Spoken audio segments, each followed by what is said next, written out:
안녕하세요. 저는 40대 여자입니다. 얼마 전에 남편 회식 자리를 만든 적이 있었어요.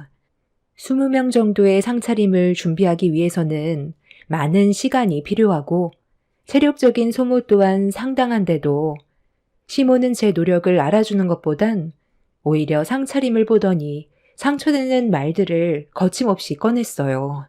시모의 말을 듣고 있던 저는 서운한 마음에 불만을 털어놨는데 그 순간 충격적인 사건이 터졌습니다.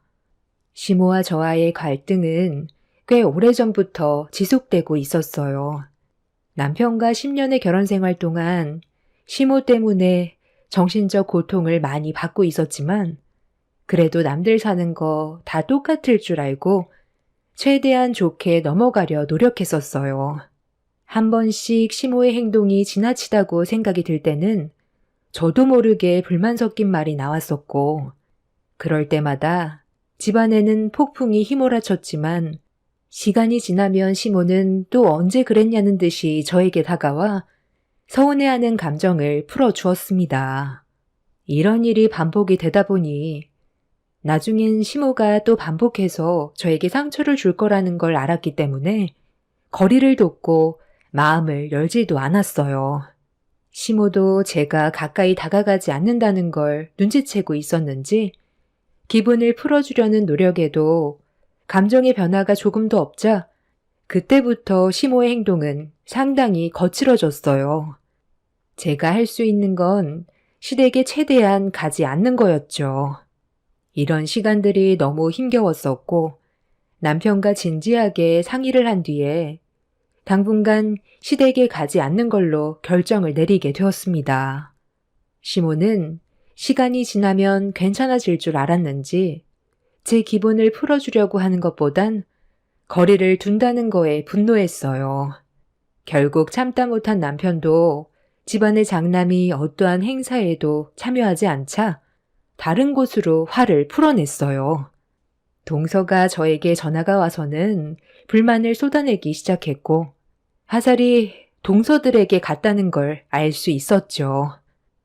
형님, 언제까지 버틸 거예요? 그냥 먼저 와서 머리 숙이고 죄송하다고 그러세요. 형님 때문에 저희만 계속 피해를 보고 있잖아요. 어머님이 뭐라고 하는 줄 알아요? 형님이 없으니까 집안 꼴이 엉망진창이라면서 저 막내 동서에게 막말을 퍼부어댔는데 좀 전에 힘들게 땀 흘려 준비한 밥상을 뒤엎어 버렸다니까요. 이런 식으로 살다간 저까지 정신병에 걸리겠어요. 언제 올 거예요? 지금이라도 당장 와서 상황 정리 좀 해주세요. 동서도 어머님 댁에 안 가면 되잖아. 뭐하러 그렇게 힘든 길을 택하고 있어. 그냥 나처럼 영 끊고 살아. 크게 어려운 것도 아니더라고. 어차피 손해보는 건 어머님이야. 지금 내가 다시 어머님 댁에 고개 숙이고 들어가게 되면 나를 대하는 행동은 더 가해질 텐데 나는 더 이상 난리치는 꼴 못 보겠어. 한두 번도 아니고 하루에도 수십 번씩 바뀌는 어머님 성격 솔직히 감당하기 너무 힘들잖아. 동서도 이번 일을 진지하게 생각해봐. 우리도 행복하게 좀 살아보자. 아유, 형님이야. 아주버님과 뜻이 같으니까 그렇게 할 수가 있는 거죠. 저는 아예 선택권조차 없다고요. 저는 말을 안 해본 줄 아세요? 어머님 때문에 힘들다고 몇 번이나 말을 했는데도 제 말은 씨알도 안 먹혀요. 어머님 댁에 더는 가고 싶지 않다는 말을 꺼내자마자 유진 아빠가 뭐라는 줄 아세요? 자기 엄마 얼굴 안 볼 거면 차라리 이혼을 하자더라고요. 자기는 아주버님처럼 불효자가 되고 싶지 않다면서 엄청 효자인 척 하는데 제가 애들 놔두고 어떻게 이혼을 하겠어요. 동서도 등 돌리고 살고 싶어 하는데 서방님도 유진 아빠랑 같은 생각을 가지고 있더라고요. 그래도 형님이 있었을 때는 어머님이 어느 정도는 감당이 됐었는데 지금은 하도 난리를 쳐서 시댁에 가는 게 너무 두려워요. 형님이 그냥 어머님 히스테리 받아주면서 좀 참으면 안 돼요? 아, 저보다 형님이 더 잘 버티잖아요. 동서, 미안한데 나도 감정이 있는 사람이야. 언제까지 어머님한테 당하면서 살 수는 없어. 동서도 이번에 진지하게 생각해봐. 나 지금 바빠서 먼저 끊을게. 제가 시모와 연을 끊어내서 그런지 온갖 히스테리를 동서들에게 풀고 있는 것 같았어요.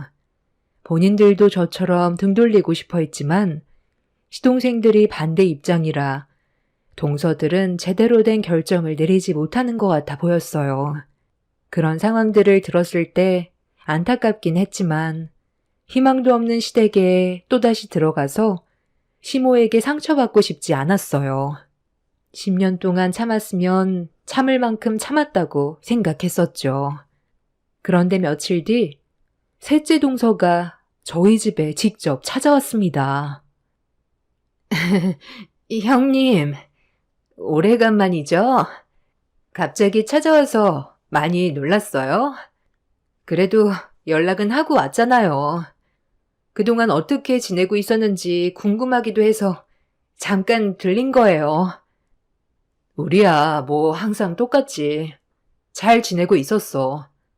그런데 이 시간에 어쩐 일이야? 동서, 무슨 안 좋은 일이라도 있었어? 얼굴이 왜 그래? 좀 전에 집에서 한바탕 했어요.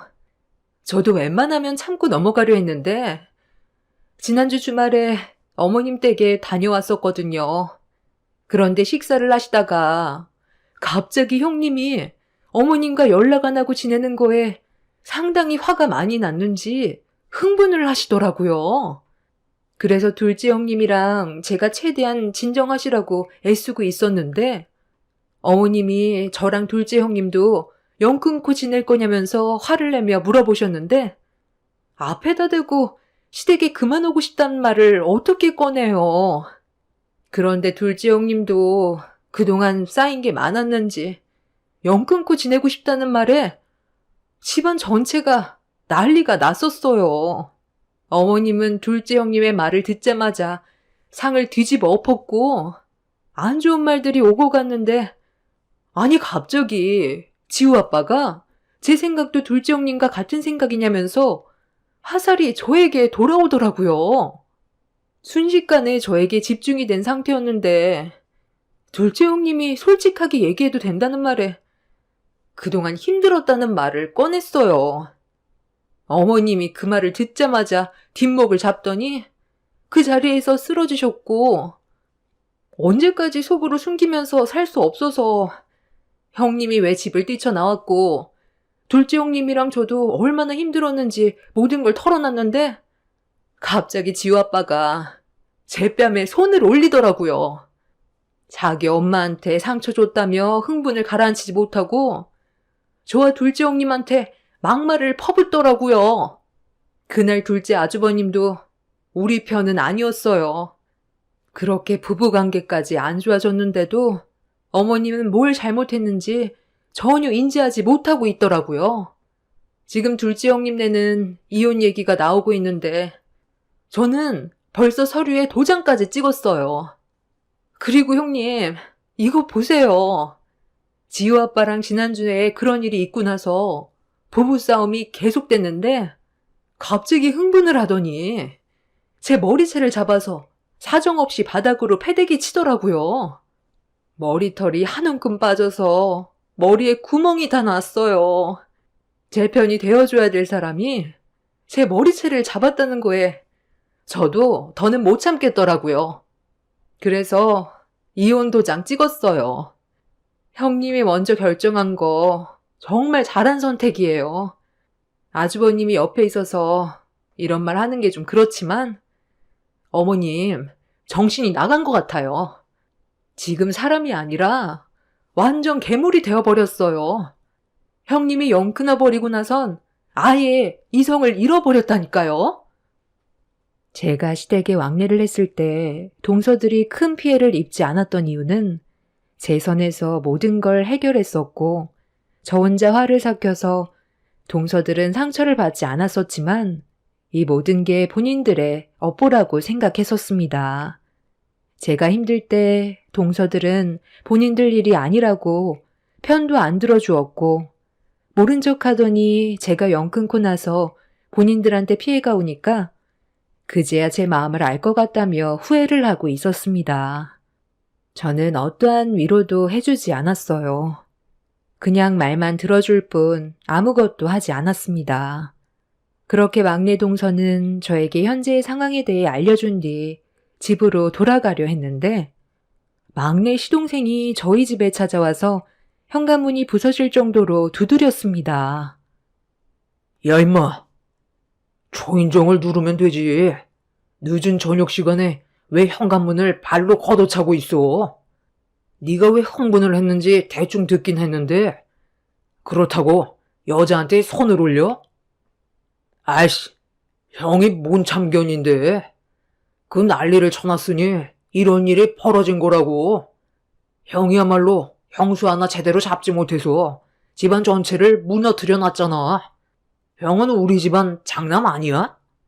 형수한테 질질 끌려다니기나 하고. 그러니 엄마가 화가 안 나겠어?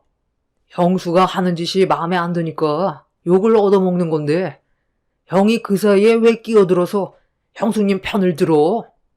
형수가 내 마누라였으면 뼈도 못 추렸어. 어디 어른한테 목소리를 높이고 대들어? 그냥 죄송하다고 넘기면 그만이지. 그래서 너는 재수 씨를 적골로 만들어 놓은 거냐? 재수 씨 꼴을 봐봐. 집에서 얼마나 난리를 쳤으면 우리 집으로 도망쳐 왔겠어?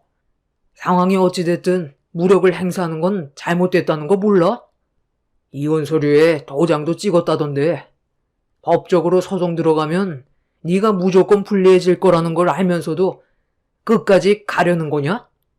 지금이라도 당장 재수 씨한테 용서를 구해. 애들 생각도 해야지. 우리가 잘못을 한 게 아니라 어머니의 행동에 문제가 있는 거라고. 한 가족이 됐으면 서로가 잘 지낼 수 있게 노력을 해야 되는데 어머니는 너희 형수 얼굴만 보면 잡아먹을 듯이 달려들었잖아. 말이 10년이지. 결혼 생활 10년 동안 얼마나 많은 노력을 했는지 알아? 여보, 그만해요. 어차피 이제 와서 얘기해봤자 달라지는 거 아무것도 없어요. 각자 상황이 다르고 생각하는 게 다르잖아요. 그런데 서방님, 이거 하나는 기억하세요. 어머님이 서방님의 인생 대신 살아주지 않아요. 지금 옆에 있는 동서와 자식들이 떠나면 서방님한테 남는 건 뭔데요? 서방님도 생각이 있다면 어머님의 행동이 잘한 게 아니라는 거 충분히 알고 있을 텐데요. 그리고 내가 봤을 때 서방님이 엄청 효자는 아닌 것 같던데 어머님 감당 되겠어요? 서방님이 동서한테 한 행동들에 대해서는 용서받기 힘들겠지만 여기에서 그만 멈춰요. 나중에 땅을 치고 후회하지 말고요. 다 떠나가고 나중에 혼자 남겨졌을 때는 이미 늦은 거고 다시 되돌리고 싶어도 그렇게 할 수 없어요. 막내 동서는 제 옆에 찰싹 붙어선 시동생에게 막말을 퍼부었고 시동생도 시모의 행동이 잘한 건 아니라는 걸 알고 있었기 때문에 더 이상 억지 부리지 않았어요. 동서는 친정으로 가겠다며 택시를 불렀고 시동생은 이런 상황들이 많이 답답했는지 한숨을 내쉬곤 집으로 다시 돌아갔습니다. 이미 동서는 이혼 생각이 확고했는지 아이들을 친정집에 보낸 상태였어요. 불같은 성격에 행동부터 옮기는 시모와 그걸 똑 닮은 시동생 때문에 집안 전체가 쑥대밭이 되어버려 많이 답답했습니다. 어른이면 어른답게 행동을 해야 되는데 시모의 잘못된 행실이 불러온 결과에 이미 집안 전체가 무너져버린 상태였습니다. 결국 시모 때문에 동서내외는 이혼을 결정했어요. 시동생이 동서에게 손을 올린 행위에 대해서 법적 소송을 제기했고 시동생은 위자료와 친권까지 포기하게 되었습니다. 둘째 동서내외도 이미 금이 가고 있었기 때문에 이혼 얘기가 오고 갔는데 시동생들이 왜 시모의 편에 서는지 이해할 수가 없었어요. 자기를 낳아준 부모를 어떻게 평생 등 돌리고 사냐며 불효자가 될 수 없다는 말을 꺼냈는데 무슨 말이 더 필요하겠어요. 더 이상 대화 자체를 하고 싶지 않았습니다. 시댁 집안에서 정상적인 사람은 남편밖에 없다는 게 안타까울 뿐이었죠. 그렇게 가족 전체의 균열이 무너져 내린 상태에서 시모의 곁에 며느리들이 다 떠나버리게 되니 심술이 났는지 남편이 일하는 병원에 시모가 나타났어요. 그날은 남편과 오래간만에 외식이 잡혀있던 날이었는데 시모가 병원에 오게 될 줄은 꿈에도 몰랐었죠. 남편이 병원에도 찾아오지 말라고 했었거든요. 그만큼 남편의 행동은 단호했었는데 시모가 직업적으로 세 형제 중 남편이 제일 좋은 직업을 가지고 있어서 저와 갈라서기 하고 싶었는지 병원에서 기다리고 있는 저를 보자마자 안 좋은 말을 꺼내기 시작했어요. 얼굴 안 본 지 꽤 됐었는데 전혀 달라진 건 없어 보였습니다. 딱 보니 내 아들과 외식하려고 나왔나 보구만. 그런데 이거 어쩌지? 오늘은 내가 먼저 약속을 잡아야 할 것 같은데 우리 아들과 할 말이 좀 있거든. 그이한테 연락은 하고 오신 거예요? 얼굴 안 본 지 몇 달 됐다고 그이가 기분이 어느 정도 풀렸다고 생각하는 건 아니죠? 이렇게까지 하면 마음이 편하세요? 막내 동서는 이혼했고 둘째 동서는 별거 중인데 이혼 얘기까지 나오고 있어요. 이렇게까지 해서 어머님이 얻는 게 뭔데요?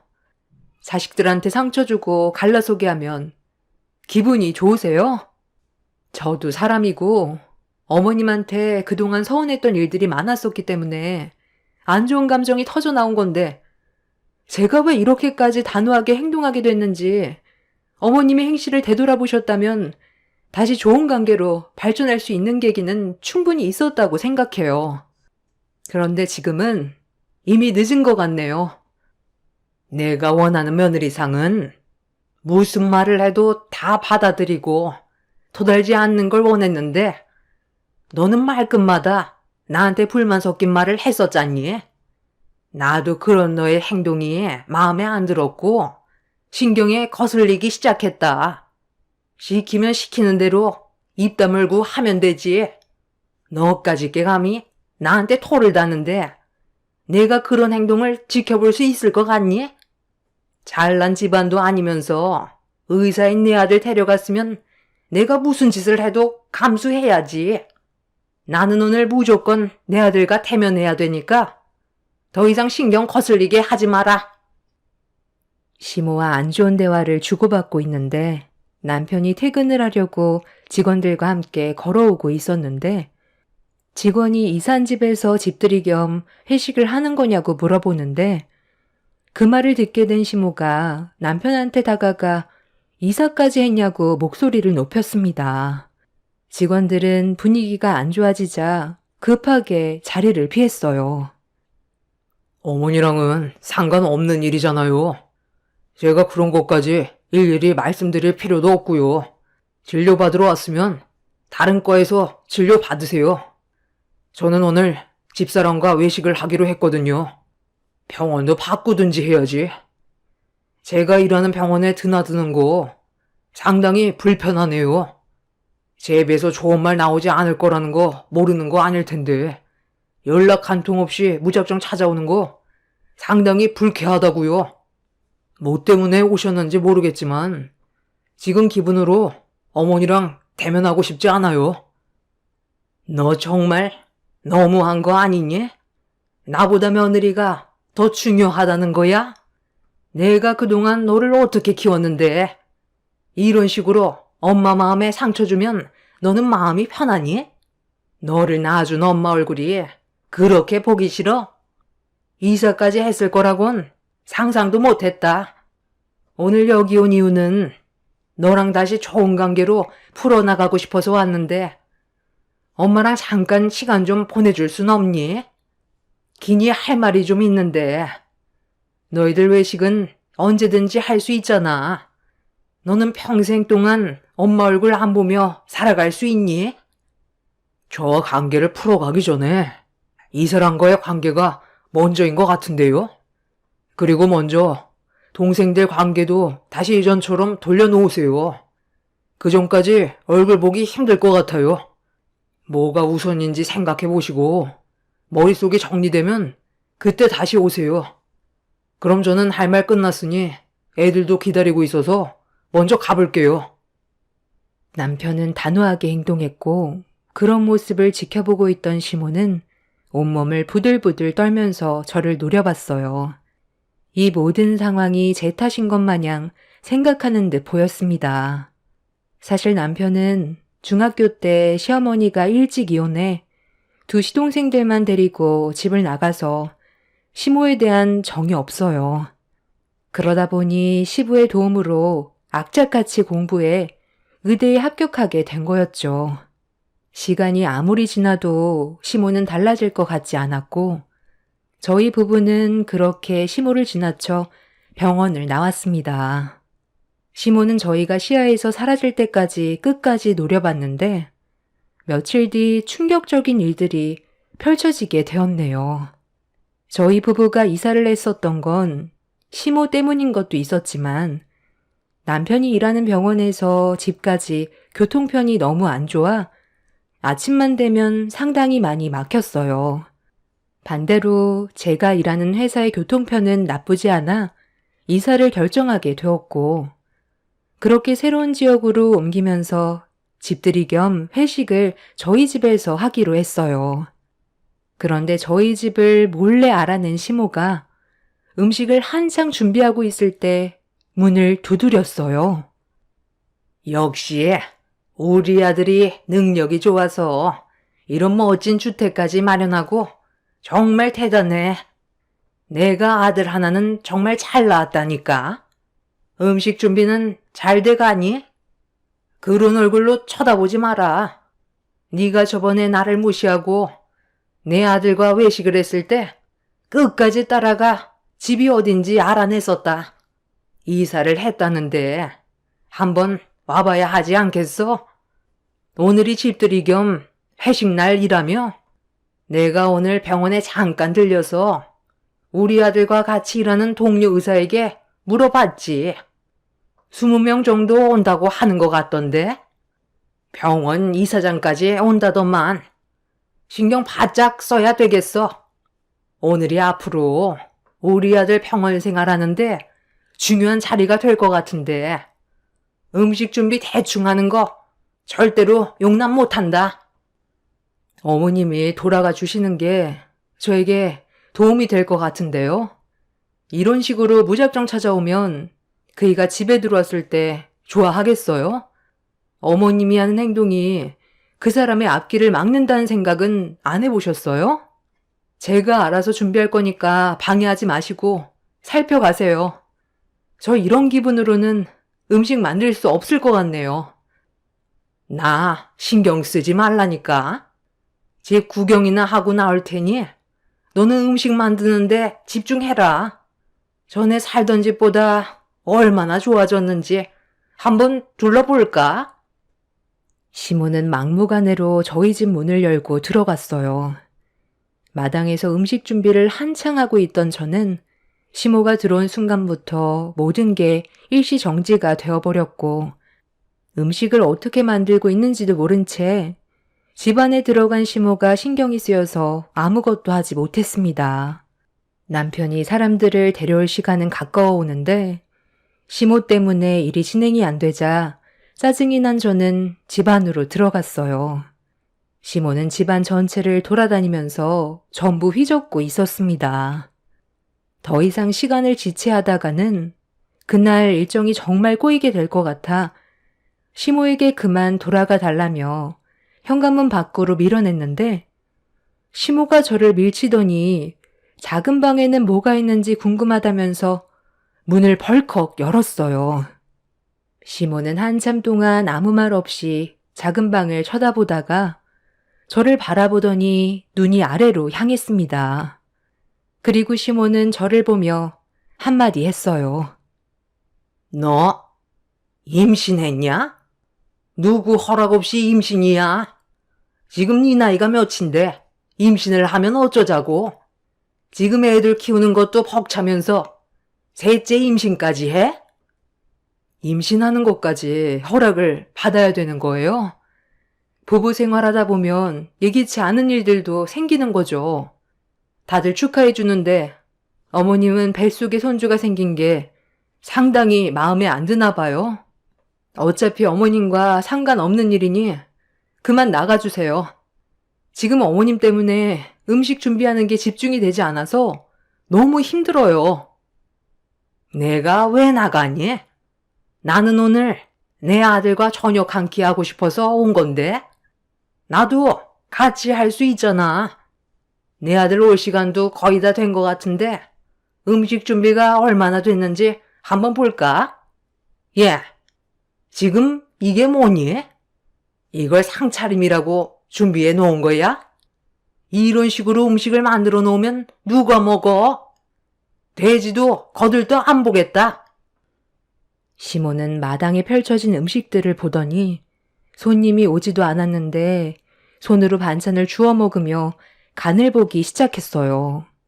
입에 들어갔다 나온 손을 다른 반찬 위로 올라가길래 더럽게 뭐 하는 짓이냐고 시모의 팔을 잡아챈 뒤 나가실 거 아니면 방해하지 말라며 시모를 강제로 자리에 앉히는 순간 시모가 어디서 어른의 팔을 함부로 잡냐고 임신을 한 저에게 발길질을 했습니다. 너무 순식간에 일어난 일이라 방어를 하지 못하고 시모의 발길질에 배를 맞으면서 뒤로 넘어졌고 식탁 테이블에 그대로 머리를 부딪혔어요. 시모는 발길질 한 번에 넘어가냐며 피식 웃고 있었습니다. 너무 갑작스럽게 일어난 일이라 넘어졌다가 저도 모르게 벌떡 일어났는데 멀미를 한 것처럼 어지러움이 느껴졌어요. 시모는 자리에서 일어나 휘청거리고 있는 저에게 사정없이 뺨을 올려쳤고 그대로 뒤로 넘어지려는데 시야가 검게 변하기 시작했어요. 바닥으로 쓰러짐과 동시에 대문을 열고 뛰어오는 남편이 눈앞에 보였고 시모는 우리 집안 먹칠하지 말고 자기 아들과 당장 갈라서라며 더한 짓도 할 수 있다면서 저는 시댁집안과 맞지 않는다고 귓속말로 속삭였어요. 남편이 어떻게 된 거냐고 시모에게 소리치는데 시모는 음식을 준비하다가 갑자기 쓰러졌다며 거짓말을 하고 있었습니다. 남편은 정신 차리라면서 제 얼굴에 조심스럽게 뺨을 쳤고 순간적으로 남편의 말이 지속적으로 제 귀에 들리면서 다시 정신을 차릴 수가 있었습니다. 남편은 좀 전에 저와 시모가 어떤 상황이었는지 전혀 알지 못한 상태라 시모에게 어떻게 된 거냐고 물어보았고 제가 옆에 있는데도 거짓말을 하는 시모의 말에 화가 머리끝까지 올라와 분노가 끌어올랐는데 온몸에 힘이 없었습니다. 남편은 당장 병원부터 가봐야 할 것 같다면서 초점을 거의 잃었다며 뇌진탕 증세가 있는 것 같다고 저를 들쳐업었고 남편과 함께 온 동료 의사들의 도움을 받아 대문을 나가려는데 뒤늦게 들어온 병원 이사장님이 저를 부르며 달려왔어요. 그네야, 내가 너무 늦었다. 빨리 오고 싶었는데 차가 막혀서 너무 늦게 왔네. 이 노인네가 정신 나갔나? 임신한 몸인 걸 알면서 사람을 어떻게 이 지경으로 만들어? 그쪽이 저지른 행동이 대학까지 위험해질 수 있다는 걸 몰라? 박 선생, 내가 전부 다 듣고 있었어. 출발 전에 우리 큰딸과 전화 통화를 하고 있었는데 박 선생 어머니가 그녀한테 손을 올렸고 막말을 퍼부었다고. 임신한 몸이라 간단한 반찬만 만들어 놓으면 나머진 내가 전부 준비해 가기로 했었는데 음식 맛이 형편없다면서 차려놓은 것도 없다고 임신한 사람한테 발길질하는 게 말이 되나? 자, 여기 아직까지 전화 통화가 연결되어 있지? 병원 이사장님과 저는 가까운 사이예요. 예전에 이사장님 댁에 초대를 받은 적이 있었는데 이사장님 시어머니께서 치매가 있으셔서 많이 힘들어 하셨었죠. 그때 잠깐 이사장님 시어머니를 뵌 적이 있었는데 그분이 갑자기 저를 보시더니 눈물을 흘리셨고 제 손을 잡더니 친손녀가 살아 돌아왔다면서 제 손이 닳도록 어루만지셨습니다. 그때 당시 모두가 놀랐었고 나중에 알고 보니 몇 년 전 이사장님의 큰딸이 교통사고로 세상을 떠났었는데 저와 약간 비슷하게 닮아 보여서 착각한 것 같다면서 제가 자주 곁에 있어드리면 좋을 것 같다고 부탁을 하셨어요. 나쁜 일도 아니고 좋은 일이라 이사장님 댁에 자주 갔었고 이사장님도 그때부터 저에게 큰애라고 부르셨습니다. 그렇게 왕래하면서 지내다 보니 어느새 이사장님은 저를 큰딸처럼 한 가족으로 대해주셨고 좋은 관계를 유지하고 있었습니다. 저희 엄마와도 나이가 비슷해서 저 또한 마음 열고 다가갈 수 있었죠. 그렇게 허물없이 관계를 유지해오고 있었는데 이번에도 제가 임신한 사실을 아시고 많은 음식을 준비했다며 저보고 쉬라고 했었지만 그래도 손님인데 그건 예의가 아닌 것 같아 기본적인 음식들을 준비하면서 이사장님과 통화를 하던 도중에 시모가 들어온 거였어요. 저는 시모 때문에 정신이 없던 상태에서 전화통화를 끊어야 하는 것도 깜빡하고 있었는데 이런 상황을 이사장님이 전부 다 듣고 있었습니다. 남편은 이사장님이 녹음한 통화 내용을 전부 다 듣게 되었고 남편과 시모의 두 남빛은 동시에 썩어 들어갔어요. 남편은 조용히 넘어가지 않을 거라며 저를 데리고 병원으로 이동해 치료를 진행했어요. 다행히 뱃속의 아이는 크게 문제는 없었고 저도 가벼운 뇌진탕으로 끝날 수 있었습니다. 그리고 지금 현재 시모는 법적 처벌을 받기 위해 소송 중에 있어요. 이번에 저지른 일은 도저히 그냥 넘어갈 수가 없습니다. 시모의 행동은 사람이 할 짓이 아니라고 생각합니다. 하마터면 저와 아이의 생명까지 잃게 될 뻔했던 아찔한 순간이었고 변호사는 법정에서 이사장님과의 통화 내용에 저의 임신 사실을 알고 있음에도 무력을 행사한 녹취록을 통해 시모의 행동이 의도적이었다는 걸 재판부에서 인정할 것 같다며 재질이 무겁게 내려질 거라고 설명해 주었습니다. 남편도 이번 일을 통해 단단히 질렸는지 평생 얼굴 안 보고 살 거라고 하더군요. 저도 그걸 바라고 있습니다. 한 번 아닌 사람은 끝까지 아니라는 걸 이번 일을 통해 확실히 알 수 있었네요. 제 사연 들어주셔서 감사합니다. 안녕하세요. 저는 30대 중반에 결혼을 앞두고 있다가 예비 시댁의 잘못된 행동들 때문에 파혼을 하게 된 여자입니다. 다음 달이 결혼식이었지만 이 사람들과 하루빨리 정리했다는 거에 감사할 뿐이네요. 저희 집안과 시댁 집안에 대해 대충 설명을 드리자면 예비 신랑은 일반 중소기업 회사원으로 일을 하고 있는 평범한 직장인입니다. 예비 시부모님께선 연금으로 생활을 하고 계셨죠. 그리고 예비 시동생은 생산직에서 일을 하면서 집안의 생활비를 보태고 있었어요. 저희 집안 같은 경우 부모님께선 식당에서 장사를 하고 계시며 저는 홍대에서 디저트 가게를 운영하고 있습니다. 부모님의 도움으로 가게를 차렸지만 지금은 부모님께 빌렸던 금전적인 부분에 대해서는 전부 다 정리가 된 상태죠. 예비 신랑 회사가 저희 매장 근처인데 단골 손님으로 자주 찾아왔었고 처음 매장을 오픈했을 당시 여러 가지로 어려움이 많았었는데 단골이 된 예비 신랑이 가끔 일손을 도와주었었죠. 그렇게 시작된 인연이 좋은 관계로 발전하게 되면서 저희는 연인 사이로 이어질 수 있었어요. 그렇게 양가 집안 상견례까지 전부 다 끝마치고 결혼식만 앞둔 상태였죠. 그런데 결혼식장에 아직 발도 들이지 않았는데 시댁 식구들은 도를 넘은 행동들을 반복적으로 보이고 있었습니다. 처음엔 그러려니 했지만 무슨 생각으로 이런 행동을 보이는지 이해를 할 수 없었죠. 아무리 시댁 집안의 식구가 된다 해도 적당히 하면 이해하겠지만 다들 하나같이 저희 디저트 매장을 망하게 하려는 것 같아 보였어요. 처음 시작은 예비 시모가 저희 매장에 처음으로 구경 오셨을 때 커피와 디저트를 시키시고 자리에 앉으셨어요.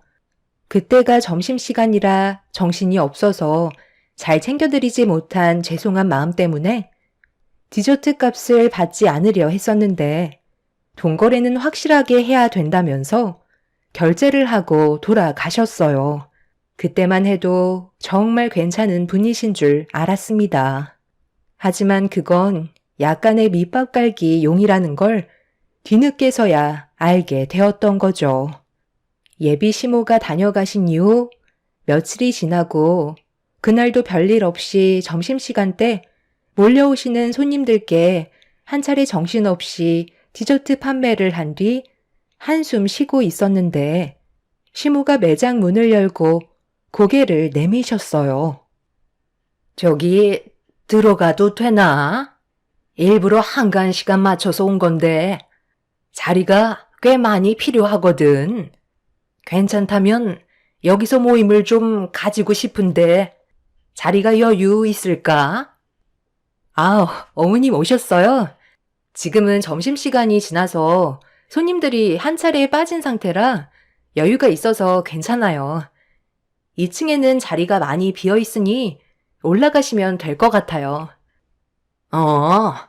나는 이런 거 잘 모르니까 무난한 맛으로 몇 개 올려주면 괜찮을 것 같은데 과일 주스도 여러 가지 종류로 좀 부탁하고 알아서 챙겨줄 수 있는 거지? 네, 그럼요. 저희 매장에서 제일 판매가 많은 것들로 올려드릴 테니 걱정하지 마시고 올라가 계세요. 몇 분이신지만 알면 될 것 같은데요. 예비 시모가 매장 문을 활짝 여시면서 지인분들께 서둘러 들어오라며 손짓을 하셨어요. 그런데 생각보다 상당히 많은 분들께서 들어오셨고 20명 정도 2층으로 올라가셨습니다. 인원수에 맞춰 몇 개의 디저트와 과일 주스를 정신없이 만들어 올려드린 뒤 즐거운 시간 보내시라고 인사를 드리면서 1층으로 다시 내려왔었죠. 시모는 저보고 들으라는 것 마냥 큰 소리로 디저트 매장 사장이 예비 며느리라면서 쉬지 않고 자랑을 늘어놓으셨는데 그때부터 정신없이 디저트를 가지고 올라가야만 했습니다. 인원수도 상당히 많은 편인데 어찌나 빨리 드시던지 디저트를 만드는 족족 올려보내 드려야만 했었죠. 예비 시모는 쉬지 않고 제 자랑을 하며 예비 며느리 하나는 정말 잘 뒀다고 입에 침이 마를 정도로 쉬지 않고 좋은 말씀을 많이 해 주셨습니다. 그렇게 몇 시간 동안 계시다가 어느 정도 만족하셨는지 한두 분 자리에서 일어나셨어요. 저를 보며 칭찬을 아끼지 않으셨고 저는 한 분 한 분 깍듯하게 인사를 드렸습니다. 그런데 여기에서 약간의 문제가 생기고 말았어요. 시모가 저에게 웃으면서 이번 결혼식 때 와주실 분들이라며 앞으로 자주 보게 될 분들이니 예비 시모와 함께 오지 않아도 잘 좀 챙겨주라고 제 손을 잡아주신 뒤 결제 금액이 얼마 정도가 나왔냐고 물어보시길래 40만 원 정도 나왔지만 30만 원만 결제해 주셔도 된다며 배려를 해 드렸었죠. 뭐? 40만 원? 아니, 디저트 몇 개 먹지도 않았는데 40만 원이나 나왔단 말이야? 우리가 인원수도 많긴 했었지만 여기 디저트 가격이 상당히 비싼 편에 속하나 봐. 아, 저희는 매장에서 전부 다 직접 만들거든요. 그리고 재료 또한 고가의 재료만 쓰다 보니 이것저것 따지고 보면 다른 디저트 매장들보다 많이 저렴한 편이에요. 그래서 손님들께서도 부담 없이 드시는 편이고요. 저번에 혼자 오셨을 때 너무 정신없어서 잘 챙겨드리지 못해 마음이 불편했었거든요. 그래서 제가 서비스로 더 드린 것도 있으니까 30만 원만 결제해 주시면 될 것 같아요. 자주 놀러 오세요. 어머님, 갑자기 왜 그러세요? 무슨 문제라도 있으신 거예요? 표정이 안 좋으세요. 아니. 혹시 오늘 우리가 먹은 거 외상할 수 있나? 내가 깜빡하고 지갑을 안 가져왔네. 내가 정신을 어디다 두고 다니는지 요즘 들어 계속 이러네. 지갑을 식탁 테이블에 놓고 온 것 같다. 오늘만 오는 것도 아니고 며칠 있다가 다시 올 테니까 오늘만 외상으로 달아줬으면 좋을 것 같은데 괜찮지? 솔직히 여기에서 어느 누가 안 돼요. 저희도 디저트 매장을 운영해야 되기 때문에 30만 원 당장 결제해달라고 어떻게 얘기할 수 있겠어요. 앞으로도 자주 오실 것 같아서 나중에 결제해달라고 보내드리게 되었죠. 예비 시모는 미안하다며 난처한 얼굴을 보여주셨지만 하루 이틀 볼 것도 아니고 앞으로 자주 얼굴 볼 텐데 괜히 30만 원 가지고 얼굴 붉히고 싶지 않았습니다. 최대한 웃으면서 좋게 보내드렸었죠. 외상은 처음이라 기분이 이상했지만 그래도 저번에 결제해 주시고 간 것도 있어서 그런지 크게 문제 삼지는 않았었어요. 하지만 이건 제 착각이라는 걸 시간이 지나면서 알 수 있었죠. 며칠 뒤 시모는 또다시 저희 매장을 다시 방문해 주셨고 그날은 손님들을 데려오신 게 아닌 혼자 오셨어요. 그런데 뭔가 상당히 다급한 목소리로 디저트를 주문하셨어요. 얘야, 오늘 내가 중요한 약속이 잡혔는데 지금 디저트 있는 것들이 얼마나 되나? 최대한 많이 준비해주면 좋을 것 같은데 음료는 필요 없고 케이크 종류로만 포장을 해주면 될 것 같다. 오늘 우리 집에 상당히 많은 손님들이 오시거든. 오랜 세월 동안 우리 가족에게 도움을 많이 주셨던 분들이라 선물용으로 드릴 예정이거든. 여기 디저트가 맛도 좋지만 워낙 퀄리티가 좋아서 다른 디저트 매장과는 비교가 안 되더구나. 그러니 내 부탁 들어줄 수 있지? 아, 네, 그럼요. 몇 개나 준비해 드릴까요? 지금 당장 포장해서 준비해 드릴 수 있는 건 한 20개 정도 될 것 같은데 그 정도로는 부족하신 거예요? 얼마나 필요하세요? 시모는 20개 정도면 충분할 것 같다면서 서둘러 준비해 주길 원하시길래 직원들과 함께 정신없이 선물 포장을 하기 시작했어요. 그때가 점심시간인지라 다른 손님들도 많아서 엄청 정신이 없었죠. 직원들과 함께 열심히 땀 흘려 선물 포장을 해서 시모에게 건네드렸고 물건을 받으신 시모는 매장을 들어오셨다 나가셨다 하시면서 차에 옮겨 실으셨어요. 저는 결제 준비를 하려고 전날 것과 당일 주문건까지 총 60만 원을 결제해주면 될 것 같다고 말씀드리려 하는데 시모가 매장 문 앞에 서서 너무 급한 관계로 조금 있다가 한꺼번에 결제하겠다며 외상을 달아나 달라는 말 한마디 하시곤 금세 사라지셨어요. 저는 당황스러워 차를 타고 떠나는 시모를 멍하니 바라볼 수밖에 없었어요. 결제하시는 거 시간이 오래 걸리는 것도 아니고 몇 초면 끝나는 건데 물건 받으실 시간은 있으시고 결제해줄 시간은 없으시다는 거에 기분이 팍 상했었죠. 꼭 일부러 결제를 안 해주려고 하시는 것처럼 보였어요. 처음에는 결제를 해주셨기 때문에 믿고 기다리고 있었는데 계속해서 결제만 하시려면 도망을 치시려는 것 같아 어떻게 대처해야 할지 몰라 난감했었습니다. 결국 제 불만은 장기 출장을 떠난 예비 신랑에게 털어놓을 수밖에 없었어요. 하루의 업무가 마무리가 되었는지 저에게 전화해선 오늘 하루 별일 없었냐는 말에 그날 있었던 일에 대해 털어놓았죠. 내가 하는 말 기분 나쁘게 생각하지 말고 들어봐. 어머니께서 며칠 전에 지인분들 데려오셔서 디저트 값이 꽤 나왔었거든? 그런데 지갑을 깜빡했다고 하시길래 다음에 오셨을 때 결제하셔도 된다고 했었어. 그렇게 좋게 끝냈었는데 오늘 집에 상당히 많은 손님들께서 오신다고 했었나 봐. 그래서 디저트를 주문하시길래 급하다는 말에 정신없이 포장해서 며칠 전에 결제 못하신 것까지 해서 한꺼번에 계산을 하려고 했는데 급하게 가셔야 된다고 결제를 나중에 하시겠다는 거야. 시간이 얼마 걸리는 것도 아닌데 매장에 들어오시지도 않고 문 앞에서 한마디 툭 던지신 뒤 그냥 가셨다니까? 벌써 외상값이 60만 원이나 밀려 있다고.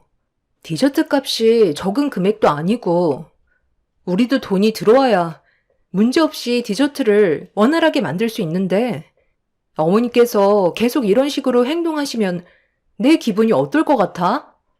지방 출장 가서 힘들게 일하고 있다는 거 내가 모르는 거 아니라서 최대한 내 손에 해결하려 했는데 이 문제에 대해 어떻게 생각하는지 좀 들어봐야 할 것 같아서. 미안해. 우리 엄마가 워낙 깜빡하는 성격을 가지고 있어서 내가 나중에 결제해 줄 테니까 마음 풀어. 그래도 엄마가 결제해 주겠다고 하셨잖아. 그래도 약속을 안 지키시는 분은 아니라서 며칠 뒤에 다시 매장에 방문하셨을 때 결제해 주실 거야. 좀 그러면 지금 당장 60만 원 계좌로 보내줄까? 아니 뭐. 자기 말대로 며칠 뒤에 오시면 그땐 결제해 주시겠지. 괜히 자기한테 결제 금액 받았다가 기분 나빠하시면 어떡해. 그래도 어머니 믿고 조금만 더 기다려 보도록 할게. 예비 신랑은 저에게 미안하다면서 난처해 하길래 괜히 얘기했나 싶더라고요. 이 일 때문에 괜히 일하는데 지장 생길까봐 걱정이 되었죠. 그래도 제가 가진 고민에 대해 털어놓으니 마음은 좀 나아졌지만 시모가 앞으로 어떤 반응을 나타낼지 그게 제일 궁금했었어요. 두 번의 외상 문제도 그렇지만 저에게 미안하다고 하셨으면 외상했던 날 손님과의 시간을 보낸 뒤 전화 한 통 해줄 수 있는 건데 예비 시모는 연락 한 번 없으셨어요. 고마웠다는 문자 하나도 남겨주지 않아 서운한 마음은 점점 더 커지고 있었죠. 그렇게 또 며칠이 지난 뒤 잠깐 잊고 있었는데 그날은 예비 시모가 아닌 시동생이 누군가의 손을 잡고 저희 매장을 방문을 했어요. 알고 보니 여자친구를 데리고 왔더라고요. 근처에서 점심 식사를 하고 제가 디저트 가게를 운영한다는 걸 알고 구경이나 할 겸 찾아왔던 거였죠. 여자친구와 주문한 디저트를 받은 뒤 2층으로 올라가 한참 동안 대화를 나누면서 시간을 보내고 있었는데 시동생의 여자친구가 1층으로 내려오더니 저에게 디저트가 너무 맛있다면서 다른 것들도 먹어보고 싶어서 주문하러 왔다고 이것저것 시키기 시작했어요. 그때까지만 해도 크게 신경 쓰지 않았었는데 정말 어이없는 일이 눈앞에 펼쳐지고 말았죠. 한참의 시간이 지난 뒤 예비 시동생이 1층으로 내려와서는 화장실 위치를 물어보길래 상가 밖에 있다며 설명을 해준 뒤 한 10분 정도가 지났을 때 시동생의 여자친구도 화장실의 위치를 물어봐서 알려줬었어요. 그런데 30분이 지나도 보이지 않더라고요. 2층으로 올라가 보니 디저트 그릇은 싹 다 비워놓고 짐도 이미 챙겨서 나간 상태였죠. 기다리면 오겠지 했는데 그날 매장 마감 시간까지 예비 시동생은 나타나지 않았습니다. 정말 웃음밖엔 안 나왔어요. 어이가 없어 화가 나는데 저를 어떻게 생각하고 있길래 이런 개념 없는 행동을 보이는 건지 이해할 수 없었습니다. 그날 예비 신랑한테 전화를 해서 시동생의 연락처를 받아낸 뒤 바로 전화를 걸었어요. 제 전화는 피하지 않고 받길래 이미 기분이 상해버린 저는 매장에서 디저트를 시켜서 다 먹었으면 값을 지불해야 되는 거 아니냐고 물어보자 시동생은 죄송하다는 말보단 자기는 몰랐다면서 다른 말로 돌리고 있었어요. 네? 디저트 값을 내지 않았다고요? 제가 먼저 나왔을 때 여자친구가 알아서 결제하고 나온 줄 알았는데 그렇게 하지 않았던 거예요? 오늘은 여자친구가 결제하는 날이거든요. 아마 제가 먼저 나갔을 때 결제했다고 생각했었나 봐요. 내일 그 근처로 데이트 약속 잡혀 있는데 그때 가서 오늘 먹었던 값에 대해 결제할게요. 살다 보니 이런 일도 다 있네요. 기분 나쁘게 생각하고 계셨던 건 아니시죠? 얼마 하지도 않는 걸로 전화까지 다 주실 줄은 몰랐거든요. 얼마 하지도 않는다고요? 아예 나가실 생각을 가지고 있었으면 여자친구가 결제를 했는지 안 했는지 먼저 물어봐야 하는 게 상식적으로 맞지 않을까요? 여기서 상식을 따지기에는 좀 억지스러운 것 같은데요. 이 정도 실수는 누구나 할 수 있는 거죠. 얼만데요? 내일 드리면 되잖아요. 이제 가족이 될 텐데 몇만 원 나온 거 가지고 엄청 짜게 구시네. 디저트 맛도 그냥 그렇던데 엄청 달기만 하고 방부제 맛만 나는 거 같던데요. 직접 만든다고 속여서 파는 거 아니에요? 지금 말 다 했어요? 제가 잘못한 것도 아니고 결제를 안 하고 간 거에 대해 얘기한 것 뿐인데 가족이 될 거면 이 정도는 그냥 넘어가도 된다는 거예요? 예비 시동생의 말투에 너무 기분이 안 좋았었어요. 가족들 전체가 저를 우습게 생각하는 게 틀림없는 것 같아 저도 웃으면서 좋게 대하고 싶지 않았어요. 그래서 한마디 하려 하는데 예비 시동생은 오히려 자기가 기분이 상했다면서 먼저 전화를 끊어 버렸습니다. 정말 황당했었죠. 화가 잔뜩 올라온 상태에서 다음날 시동생이 매장으로 오면 한마디 해야 될 것 같아 벼르고 있었는데 약속은 지키지도 않고 다음날 매장에 오지 않았어요. 태도를 보니 먹었던 디저트 값에 대해 결제할 생각이 전혀 없어 보였죠. 결국 이건 정말 아닌 것 같아 예비 신랑한테 전화를 했어요. 그런데 오히려 이런 문제로 바쁜 자기한테 전화를 했다고 화를 내는데 저도 모르게 울컥해서 불만을 털어놓았고 결국 서로 언성을 높이면서 안 좋은 말들을 주고받게 되었는데 예비 신랑은 처음으로 저에게 상처를 주었어요. 진짜 내 동생이 여자친구 데려와서 디저트 먹은 게 그게 그렇게 아까운 거야? 그 정도는 이해하고 넘어갈 수 있는 거 아니야. 돈 10만 원 나온 것도 아닌데. 당신 원래 이렇게 속 좁은 사람이었어? 내가 주면 될 거 아니야. 이런 걸로 나한테 전화하면 내가 일이 손에 잡히겠냐고. 출장 온 것도 짜증나 죽겠는데. 이런 건 당신 선에서 알아서 해결을 해야 될 거 아니야. 가족끼리 그 정도도 배려해주지 못하면 앞으로 결혼 생활 어떻게 해나갈 거야? 얼만데? 당장 계좌 알려줘. 정말 너무하네. 내가 잘못한 거야? 어머님은 아직까지 연락 한 통 없으시고 결제해 주시겠다고 외상하신 거 아예 지불해 줄 생각을 안 하고 계신 것 같은데 내가 지금 기분이 좋겠어? 방금 얘기했었잖아. 당신 동생이 나한테 했던 태도가 지나쳤었다고. 죄송하다는 말 한마디 듣지 못했었고 오히려 욕만 듣고 전화를 먼저 끊어버렸어. 이게 상식적인 행동이야? 당신 가족만 감싸는 건 맞지 않다고 생각하는데 내 입장에서도 조금은 알아줘야 하는 거 아니겠어? 네가 이해를 못 해주는데 나한테 좋은 말이 나오길 기대하면 되겠냐? 계좌나 불러. 돈 붙여주면 될 거 아니야? 월 매출 5천 찍으면서 그 정도도 못 해주는 당신한테 정말 실망이다. 당신 오픈할 당시 힘들어할 때 내가 무상으로 도와주지 않았어? 그거에 대한 값이라고 생각하면 마음 편하잖아.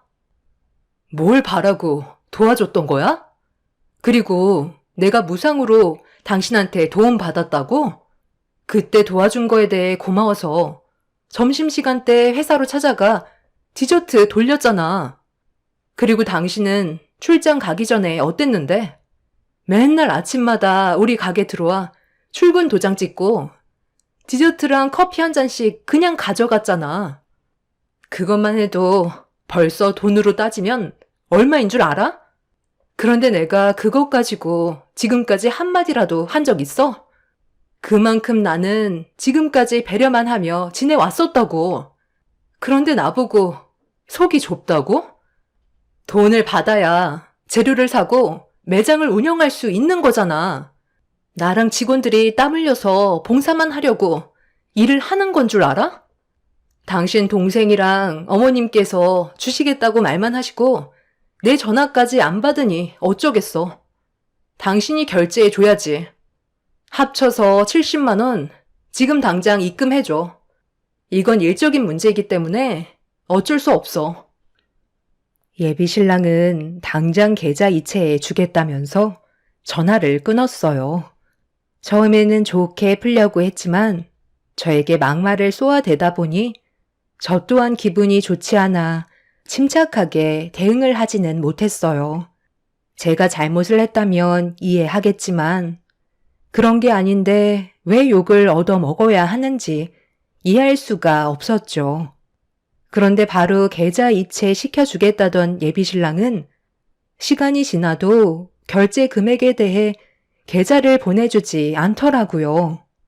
한참이 지나도 아무런 소식이 없길래 전화를 했는데 핸드폰은 꺼져 있었고 저를 아예 무시하는 행동을 보이고 있었죠.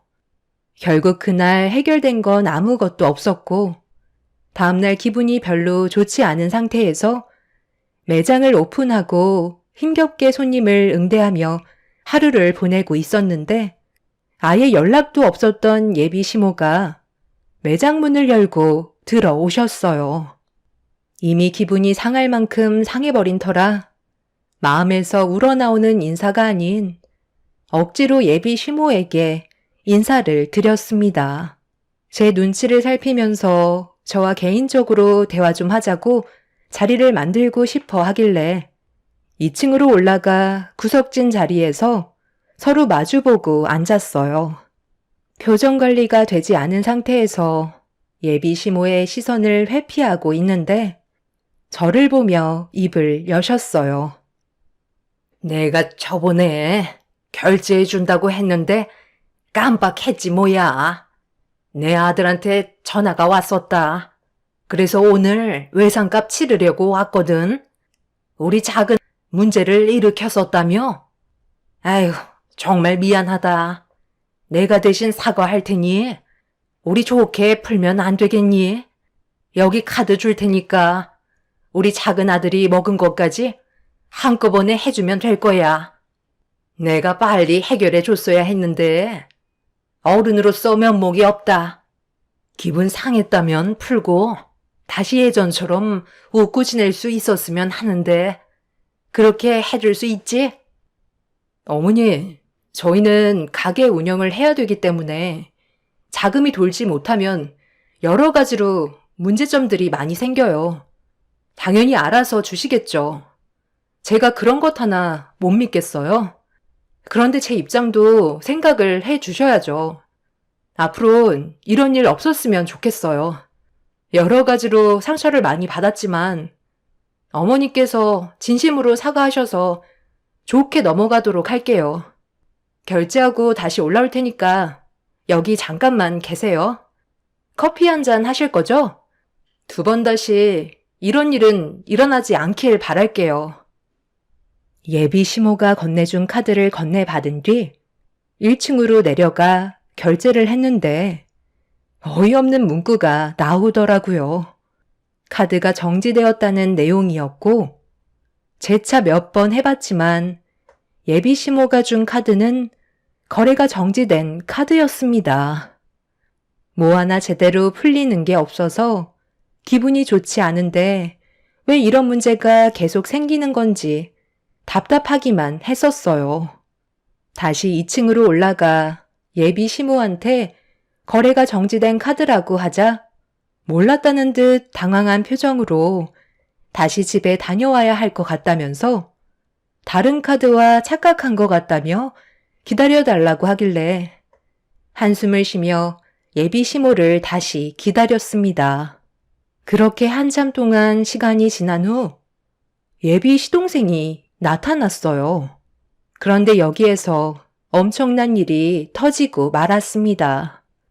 등치가 산만한 남자들이 옆에 여자 하나씩 끼고 들어왔는데 1층이랑 2층을 전부 한 자리씩 차지하고 앉았어요. 시동생은 저에게 가까이 다가오더니 저 때문에 형한테 한 소리 얻어먹었다며 매출을 올려주겠다고 자기 친구들을 전부 다 데려왔으니 그렇게 좋아하는 돈 많이 벌고 부자 되라며 본인이 쏘겠다고 친구들한테 큰 소리 치며 매장에 있던 디저트를 싹 다 먹어 치워 없애버렸습니다. 한 테이블당 음료는 기본으로 4잔씩 들어갔고 다른 손님들은 디저트가 순식간에 거덜나 없어져 버린 상태라 다시 돌아갈 수밖에 없었죠. 그렇게 한바탕 난리가 나고 시동생이 저에게 결제를 하려고 다가와 카드를 건네주면서 전에 먹었던 금액까지 전부 다 계산해주면 된다고 목에 힘을 빳빳이 들고 있길래 저는 아무 말 없이 카드를 긁었어요. 그런데 좀 전에 시모가 카드를 긁었을 때와 똑같이 거래가 정지되었다는 문구가 나타나 저도 모르게 짜증이 확 밀려왔습니다. 저는 시동생에게 거래가 정지된 카드라고 하자 당황하면서 그럴 리 없다고 다시 긁어보라고 했지만 역시나 똑같았어요. 그런데 카드가 어디서 많이 본 카드길래 자세히 확인을 해보니 좀 전에 시모가 들고 있던 카드와 같은 거였고 어디서 났냐고 물어보자 집에 있었다는 어이없는 말을 늘어놓았어요. 결국 화가 머리끝까지 올라와 버린 저는 당장 결제 금액을 계산해 주지 않는다면 경찰에 신고하겠다고 화를 냈어요.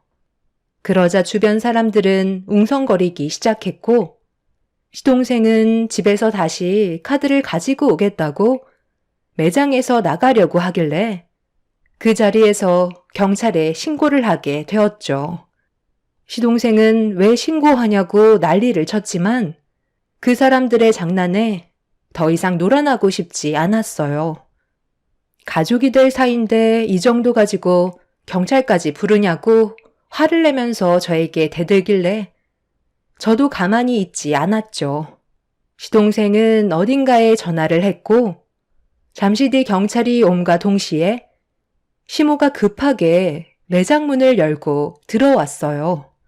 저는 이미 이 결혼은 의미 없다는 걸 인지하고 있었고 예비 신랑한테 파혼하자는 문자 한 통을 남겼어요. 그런데 정말 웃긴 건 예비 신랑이 출장 갔다고 해놓고 시모가 매장에 들어온 뒤에 잠시 뒤 뒤따라 들어오더라고요. 참, 당신 출장 갔다고 하지 않았어? 당신이 어떻게 지금 여기에 있는 거야? 올라오려면 아직 며칠 더 남지 않았나? 나 이런 식으로는 결혼 못할 것 같아. 파혼하자. 당신 태도에 너무 화가 나서 잠깐 올라온 것뿐이야. 가족끼리 이게 지금 뭐 하는 거야? 나는 그냥 당신과 대화 좀 하려고 온 것뿐인데 경찰까지 부른 거야? 그거 얼마나 된다고? 일을 이 지경으로 만들어. 나랑 파혼하는 거 당신도 원하는 거 아니잖아. 이러지 말고 좋게 해결하면 되잖아. 제발 그만 좀 해. 뭘 그만해. 지금 당신 동생이 무슨 일을 저질렀는지 알아? 200만 원 가까이 디저트를 사 먹었다고. 사람들을 우르르 데리고 와선 시장판으로 만들어 놨었다고. 하루 종일 팔아야 될 걸 단 몇 시간 만에 동이 날 정도로 얼마나 많은 사람들이 몰려왔었는데. 그런데 카드가 거래 정지 카드래. 그것까지는 이해해. 그런데 계속 일부러 결제를 안 해주려는 게 보이니까 내가 화가 나는 거잖아. 가족이면 남의 매장에 들어와서 전부 다 거덜내고 돈을 안 내도 된다는 거야? 아유, 그냥 하루 베풀었다고 생각하면 마음 편하지 않겠니? 왜 이렇게 극단적이야? 나중에 축의금으로 다 돌려받으면 되는 거잖아. 좋게 해결하고 넘어가자. 그럼 지금 당장 250만 원 결제해 주세요. 그럼 이해해 주도록 할게요. 이 정도 돈은 다들 가지고 있잖아요. 먹을 때는 기분 좋은데 돈 나갈 생각하니까 아까우세요? 아이, 그냥 넘어가자니까. 우리 결혼하면 이런 일 앞으로 자주 있을 텐데 꼭 그래야 되겠어? 돈이 그렇게 중요해? 가족이 우선 아니야? 제발 그만 좀 하라고. 형, 돈에 환장한 사람 같아. 앞으로 형은 형수한테 잡혀 살겠다. 나는 절대 그렇게는 못 살아. 이 결혼 꼭 해야 돼? 그냥 결제해주고 끝내버려. 예비 시동생은 기분이 나쁘다는 듯 발로 디저트 매장의 물건들을 걷어찼어요.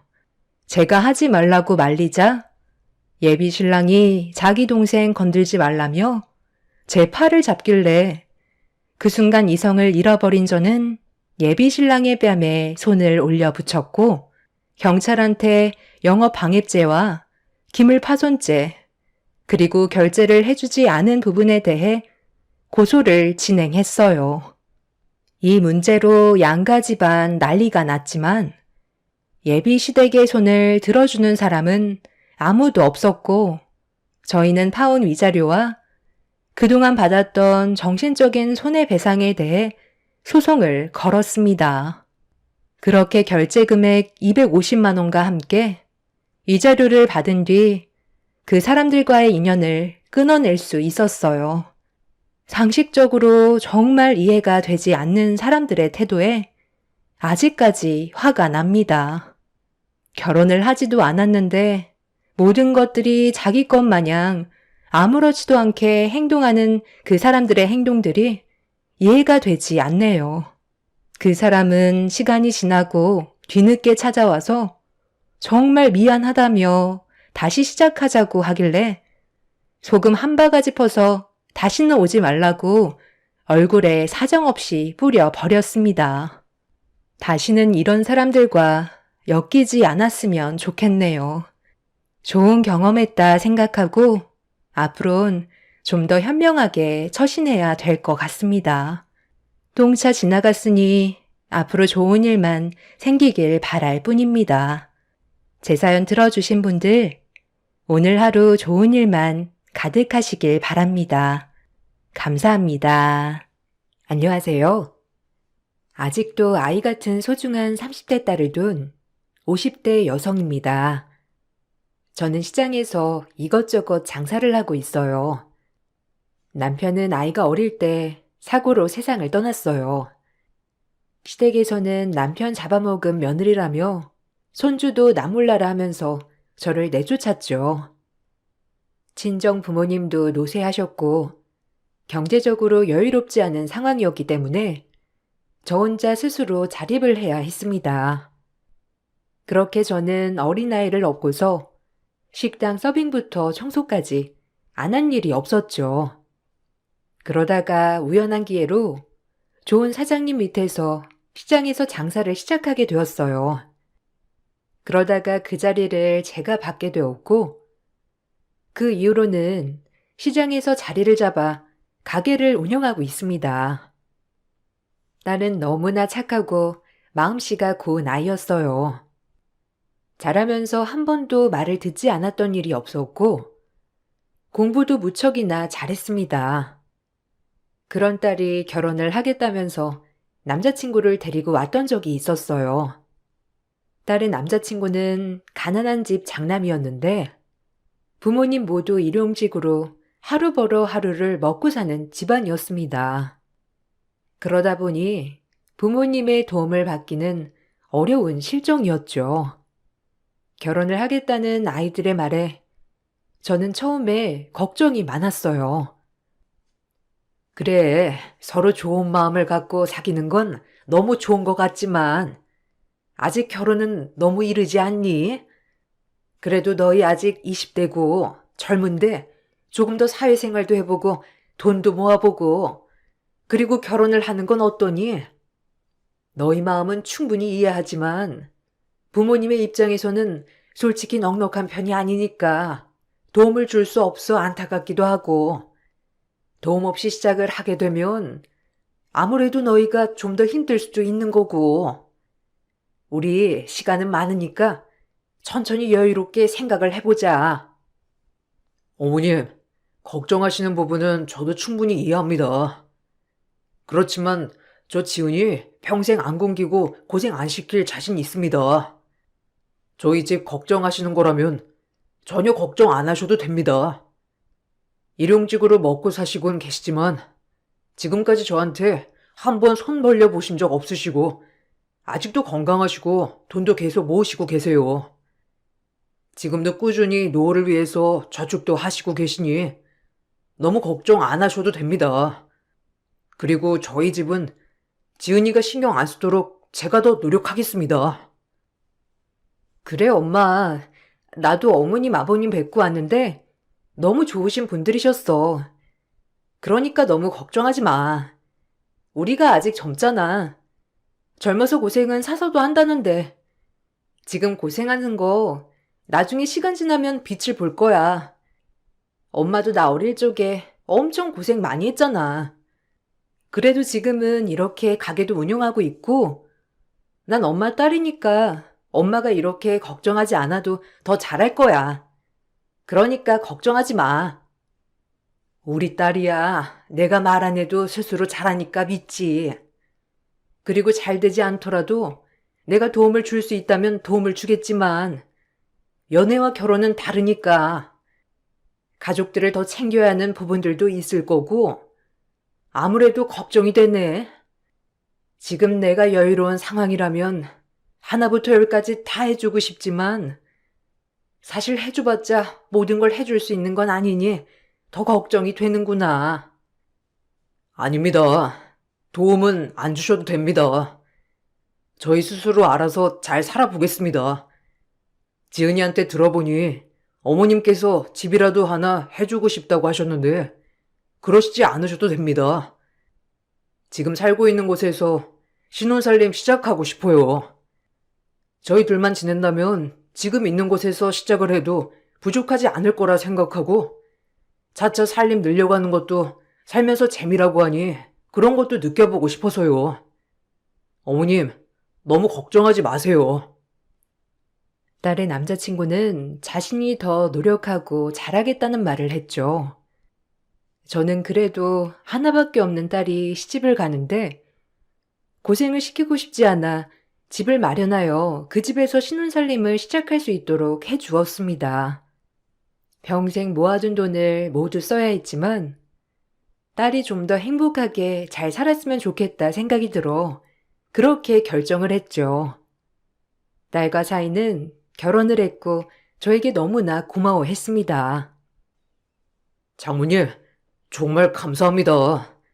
저희 살던 집에서 그대로 살아도 괜찮은데, 이렇게까지 장모님께서 좋은 집을 내어주시니, 저희가 더 편하게 잘 살 수 있네요. 정말 감사합니다. 저희 집에서는 아무것도 받지 못했는데, 저희 부모님께서 너무 죄송하게 생각한다고 말씀하셨어요. 아니야. 좀 더 여유로운 집에서 도움을 주면 되는 거지. 이제는 이 서방도 내 가족이니 개의치 말게. 다른 건 몰라도 우리 딸이랑 행복하게 잘 살라고 해주는 집이니 이것만 명심해줬으면 좋겠네. 평생을 고생하면서 자란 딸이라 결혼하고 나서는 편안하게 지냈으면 좋겠다고 생각했거든. 나는 가게 장사도 하고 앞으로 먹고 살 길도 있으니 너무 걱정하지 말고 너희들만 잘 살면 되니까, 알지? 엄마, 내가 정말 나중에 다 갚을게. 엄마한테 받은 거 다 잊지 않고 2배로, 아니 3배로 갚을 테니까 조금만 기다려줘. 엄마 덕분에 내가 정말 편하게 신혼생활할 수 있었어. 그리고 이건 엄마 용돈이야. 생각해보니까 그냥 집에 무료로 사는 것도 솔직히 너무 양심 없고, 그래서 먼저 남편이 엄마한테 챙겨주는 건 어떠냐면서 말했어. 그냥 월세 받는다고 생각하고 받아. 아니 뭘 이런 것까지 챙겨줘. 너네 먹고 살기도 바쁠 텐데. 나한테는 이런 거 안 챙겨줘도 되니까 이제 주지 마. 나는 가게도 있고 돈도 벌고 있잖아. 이거 모아두었다가 너희 필요할 때 써. 생각보다 결혼하면 돈 나갈 일들이 얼마나 많은지 아니? 나도 부모님께 매번 잘해드리고 싶었는데 결혼하면 상황이 그렇게 순탄하게 흘러가는 건 아니더라. 그러니까 나중에 필요할 때 잘 모아두었다가 쓰거라. 딸 내외는 매달 월세처럼 용돈을 챙겨서 보내왔습니다. 매번 거절을 하긴 했지만 어떻게든 돈을 놓고 가거나 계좌로 계속 보내기도 했죠. 그런 두 사람의 예쁜 마음에 저도 감동을 했고 딸내외가 보내주는 돈을 쓰지 않고 잘 모아두었죠. 나중에 꼭 필요한 시기가 있을 거라 생각을 했기 때문이었어요. 그렇게 딸은 행복하게 잘 사는 듯 했습니다. 그러던 어느 날 딸이 고민이 많은 얼굴로 찾아왔어요. 엄마, 어머님이 일하시다가 허리를 많이 다치셨어. 지금 당장 생계도 막막하고 아버님도 몸도 안 좋으신데 어머님 간병도 하고 계시더라고. 지금 일도 못하고 계시고 어머님이 움직이시지 못하니까 아버님이 정신없이 간병하시고 계셔. 수술하고 재활하고 하다 보면 모아둔 돈도 다 쓰신다고 하시던데 진짜 막막해서 미치겠어. 남편은 당분간 시부모님 모시자고 하는데 어떻게 해야 할지 모르겠어. 솔직히 나는 처음부터 안 모시고 사는 게 낫다고 생각을 하는데 남편은 계속 모시자는 게 아니고 잠깐만 어머님 괜찮으실 때까지만 모시자고 하고 있거든. 며칠째 그것 때문에 싸우고 있어. 아이고, 어쩌다가 다치신 거야? 심각한 상황이니? 움직이시지도 못한다고 하시니까 몸 상태가 많이 안 좋으신 것 같은데 큰일이구나. 아유, 간병하는 게 쉬운 일도 아니고 일도 못 다니시겠네. 우리 딸 참 난감하겠다. 시부모님 댁이 지금 집이랑 가까운 것도 아니니까 매번 왔다 갔다 하기도 어려울 거고. 가서 시부모님 보고 오긴 했어? 가보니까 집이 진짜 엉망이더라고. 아무래도 아버님은 집안일을 거의 안 해보셔가지고 매일 라면 같은 것만 끓여서 드시는 것 같고 어머님도 계속 누워만 계시고 며칠 동안 잘 드시지도 못하셨는지 며칠 새에 살이 엄청 빠지셨더라고. 당장 입원해서 수술도 하셔야 된다고 하시는데 지금 당장 큰돈 쓰기 부담스러우시다고 버티기만 하시고 어떻게 해야 할지 모르겠어. 나도 정말 답답해. 왜 이렇게 됐는지. 우리 딸 고민이 많겠다. 그래도 사돈께서 경우 없으신 분들은 아니시잖아. 너희가 생활비 드리겠다고 했을 때에도 본인들이 알아서 잘 사시겠다고 하셨고 그거 다 거절하셨잖니. 몸이 안 좋으시니 일을 쉬시라고 해도 너희 도움 안 받고 사신다면서 말씀도 하셨고 그런 것만 보면 경우 없으신 분들은 아니시던데. 시집살이도 안 시키고 늘 너한테 따뜻하게 대해주셨으니 힘드신 분들은 아니실 것 같긴 하다. 그래도 간병이라는 게 쉬운 일은 아니니 잘 생각을 해보렴. 도움이 필요하면 간병인만 고용을 해도 괜찮은 거고 그래도 이 서방이 당분간이라고 했으니 모시는 것도 괜찮을 것 같구나. 그럴까? 사실 시부모님께서 나한테 나쁘게 대하셨던 적 한 번도 없고 그러셨으니 괜찮을 것 같긴 한데 혹시라도 나중에 불편한 상황이 생기면 어쩌지? 걱정되는 것 같아.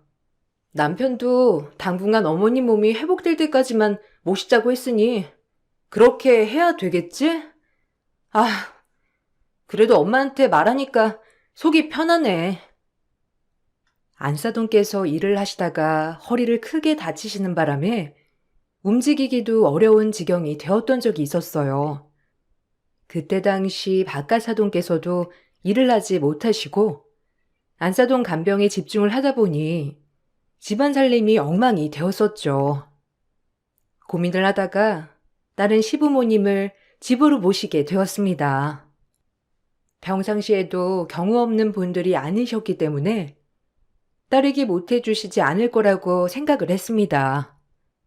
집으로 모시겠다는 말을 듣고서는 사돈 내에께서는 처음엔 극구 거절을 했어요. 아무래도 제 집에 들어간다는 것이 부담스럽다 느낀 듯하여 저까지 동원을 해서 사돈 내에께서 편하게 들어가실 수 있도록 설득했죠. 그렇게 딸은 사돈 내를 모시게 되었습니다. 그쯤 사이는 다니던 회사를 그만두고 사업을 해보고 싶다면서 저를 찾아왔습니다. 이서방, 아니, 이 시간에 여기까지 웬일이야? 회사에 근무하고 있을 시간 아니야? 점심시간도 아닌데 여기까지 어떻게 왔어? 안사돈께선 괜찮으시니? 저번에 보니까 허리가 많이 안 좋아 보이시더라고. 병원은 잘 다니고 계셔? 연세가 있으시니까 허리 다치는 것도 조심해야 해. 내가 뼈에 좋은 사골 고아서 줄 테니까 잘 챙겨드리고. 이서방도 부모님 걱정이 이만저만이 아니겠구나. 네, 걱정해 주셔서 감사합니다, 어머니. 어머님 배려 덕분에 저희 부모님 집에서 편하게 잘 지내고 계세요.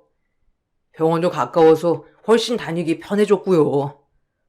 그건 그렇고 어머님께 드릴 말씀이 있어서 왔어요.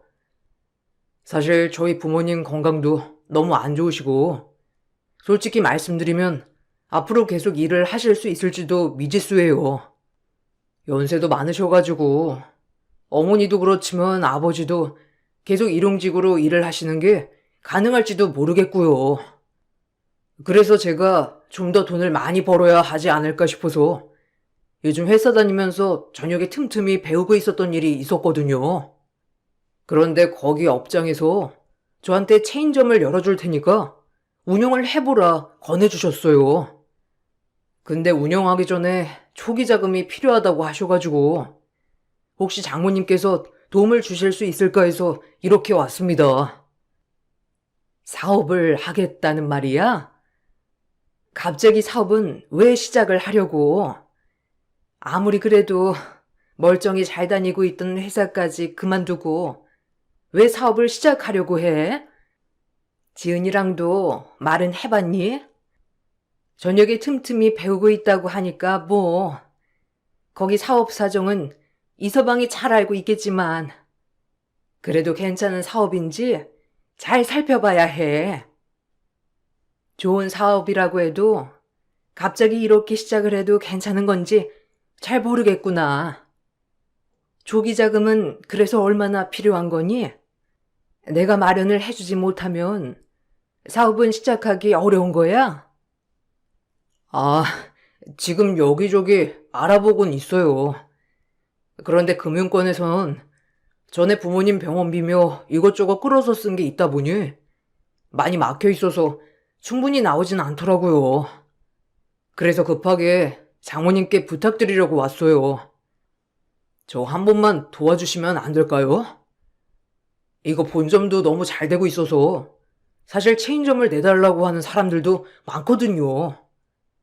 근데 사장님께서 너무 바쁘시기도 하고 체인점 관리도 잘하기 어려울 것 같아가지고 생각도 안 해보셨다고 하시더라고요. 근데 제가 일 배우면서 저한테 믿음이 생기신다면서 체인점 맡기고 싶다고 하셔가지고 한 번만 저 믿어주시면 안 될까요? 제가 밤낮으로 열심히 일할게요. 일단 이서방 의지는 내가 잘 알겠네. 그렇지만 나도 어떤 일인지는 들어봐야 할 것 같고 지은이도 알고 있는 거야? 지은이랑도 잘 말을 해보고 결정을 하는 게 낫지 않겠어? 이서방이 잘 되는 건 나도 너무나 기쁜 일이지. 이서방이 성실하고 열심히 일하고 그만큼 능력도 좋다는 거 나도 잘 알고 있어.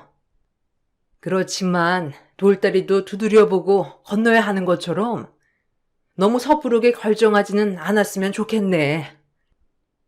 사위는 사업을 운영하기 위해서 필요한 초기 자금을 빌려달라면서 저를 찾아왔습니다. 저는 고민이 많았어요.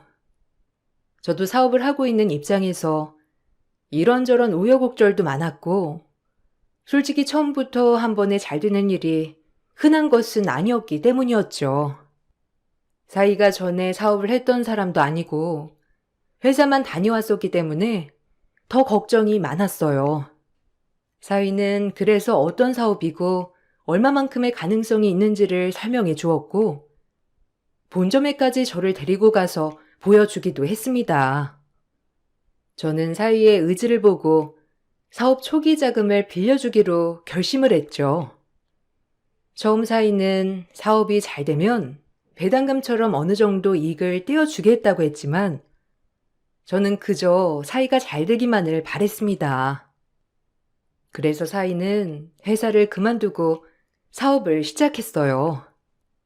사위의 의지만큼이나 사업은 기대했던 것보다 훨씬 더 잘 되었습니다. 문제는 사위의 사업이 잘 되기 시작하자 사위뿐만 아니라 사돈 내외의 태도도 달라졌다는 것이죠. 몸이 좋아지면 다시 집을 구해 나갈 것처럼 하던 사돈 내외는 딸의 집에 아예 정착을 한 듯 보였습니다. 딸에게 전화를 했을 때에도 매번 집안일을 하느라 너무나 정신이 없는 듯 보였어요. 딸, 어디야? 오늘 시간 되면 집에 좀 들를 수 있어? 저번에 보니까 딸 살이 너무 빠진 것 같아가지고 걱정되더라고. 엄마가 보약이랑 이것저것 몸에 좋은 거 다 챙겨놨으니까 시간 되면 집에 들러서 가지고 가. 저녁도 먹고 가고. 어디 아픈 곳은 없어? 요즘 일도 바쁠 텐데 힘들겠다. 아니면 엄마가 가져다 줄게. 일하는 것도 좋지만 무엇보다 건강이 최고인 거 알지? 몸도 챙겨가면서 일해. 엄마, 나도 오늘 당장 가고 싶은데 퇴근하고 나서 어디 좀 다녀와야 돼가지고 시간이 안 될 것 같아. 어쩌지? 내가 다음에 시간 여유로울 때 들릴게. 미안해, 엄마. 애쓰게 준비해 놨을 텐데 가보질 못해가지고. 남편 사업이 워낙 잘 되다 보니까 일을 처리할 게 너무 많더라고. 남편이 너무 바빠가지고 소소한 일은 내가 처리를 하고 있어서 요즘 더 바쁘네. 그래도 좀 시간 지나면 한가해진다고 하니까 그때 집에 들를게. 아이고, 많이 바쁘니? 그래도 이제는 이서방이랑 사돈네께서 좀 처리를 해주실 수 있지 않니? 안 그래도 네 일도 바쁜데 왜 너한테만 일을 다 시킨대? 너무 다 해주지 말고 종종 못하겠다고 해. 아니면 핑계를 대거나 엄마가 불렀다면서 안 된다고도 하고. 아이고, 우리 딸 힘들어서 어째? 엄마, 너무 걱정하지 마. 나도 안 된다고 하고 힘들 때는 힘들다고 하고 있어. 그래도 일이 바쁘게 잘 되고 있다고 하니 좋은 일이지. 엄마 기억하지? 젊을 때 고생하는 건 사서도 한다는 거. 지금은 사업 초기라서 내가 같이 도와줘야 할 것 같아서 도와주는 거야. 나중에 안정적으로 자리 잡으면 그때는 얄짤 없지. 그니까 너무 걱정하지 마, 엄마. 나도 엄마가 해준 밥 너무너무 먹고 싶다. 주말에는 시간 될 것 같으니까 집에 갈게. 한 달에도 몇 번씩 틈날 때마다 찾아오던 딸은 한 달에 한 번도 얼굴을 보기 어려울 정도로 바빠지게 되었어요. 심지어 사위는 일이 바빠서 얼굴은커녕 전화도 하기 어려운 지경이 되었죠. 딸은 자신의 일도 바쁘지만 사위 일을 처리해 주느라 정신이 없는 듯 했습니다. 그나마 몇 번씩 오던 딸이 올 때마다 살이 빠지고 기운이 없어 보여서 딸에게 전해줄 물건들을 챙기고 딸의 집을 찾아가기도 했죠. 처음 딸의 집에 갔을 때 저는 그 광경을 보고 너무나 놀랄 수밖에 없었어요. 어머, 아휴, 사돈, 여기까지 어쩐 일이세요? 전화라도 하고 오시지. 갑자기 오셔가지고 놀랬네요. 지금 지은이 퇴근 안 했어요. 퇴근할 시간이긴 한데 오늘 좀 늦게 올 거예요. 제가 퇴근하고 처리할 일 좀 시켰거든요. 차라도 한잔 하시고 가시겠어요? 그때 처음 왔을 때랑 집 분위기가 많이 달라졌죠? 이번에 리모델링 싹 했어요. 그때보다는 훨씬 고급스러워지지 않았어요? 아, 그러네요. 리모델링을 하셨어요? 제가 그건 못 들어가지고. 어쨌든 요즘 딸이랑 사이가 많이 바쁜가 봐요. 얼굴 보기도 너무 어렵네요. 그래도 사업이 잘 된다고 하니까 다행입니다. 사돈께서는 몸은 어떠세요? 허리는 많이 좋아지셨어요? 사돈께서도 걱정 많이 하셨겠네요. 저도 가게를 하고 있지만 사업을 한다는 게 사실 쉬운 일은 아니잖아요. 저도 처음에 듣고 좀 많이 걱정을 했는데 잘 되고 있다고 하니 마음이 놓입니다. 아유, 우리 상규가 어떤 아들인데요. 무슨 일을 해도 걔는 잘했을 거예요. 원래 작은 회사에만 있을 나이가 아닌데 거기에 묶여가지고는 자기 능력 발휘를 못했던 거죠. 어쨌든 지금이라도 이렇게 꼽힐 수 있어가지고 얼마나 다행인지 몰라요. 리모델링 하시고는 여기 처음 모신 거죠? 저희 들어오면서 싹 고치고 들어왔거든요. 한번 구경 좀 해보시겠어요? 갑자기 오셔가지고 청소가 좀 안 되어 있긴 한데 한번 보세요. 아, 처음이랑 구조가 좀 바뀌었네요. 안방은 사돈네께서 쓰시는 건가요? 그럼 우리 딸은 어디 방을 쓰는... 여기가 우리 딸 방이에요? 근데 왜 사위랑 같이 안 쓰고 사위는 옆방을 쓴다고요? 아니 왜 따로 방을 쓰고 있는 거예요? 사돈, 요즘은 부부라고 같이 방은 안 써요. 우리 아들이 늦게 집에 오기도 하고 예민해가지고 옆에 누가 있으면 잠을 잘 못 자겠다고 해서요. 그래서 방을 따로 쓰라고 했어요. 이렇게 쓰니까 둘 다 잠도 잘 자고 편하니 얼마나 좋아요. 우리 상규도 배려심이 깊어가지고 자기가 늦게 오면 혹시라도 지은이 깰까봐 많이 조심했어요.